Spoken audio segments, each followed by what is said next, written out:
नमस्कार, मी प्रियांका पाटील. आपण पाहत आहात राष्ट्रीय लोकराज्य न्यूज, निर्भीड बातम्यांचे व्यासपीठ. आज आपण दिवसभरामध्ये घडणाऱ्या घडामोडींवर नजर टाकूया. इंदापुरात टोरंट गॅस कंपनीच्या सीएनजी टँकरमधून गॅस गळती. चालकाच्या प्रसंगावधानाने सर्व टाक्यांचे नॉब तातडीने बंद केल्याने मोठी दुर्घटना टळली.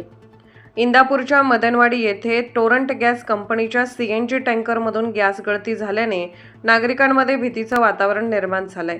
टँकरचा पाईप फुटल्याने अचानक गॅस गळती सुरू झाली. मात्र चालक दत्तात्रय मोहिते यांनी प्रसंगावधान राखत सर्व टाक्यांचे नॉब तातडीने बंद केल्याने गळती रोखण्यात यश आलं आणि मोठी दुर्घटना टळली.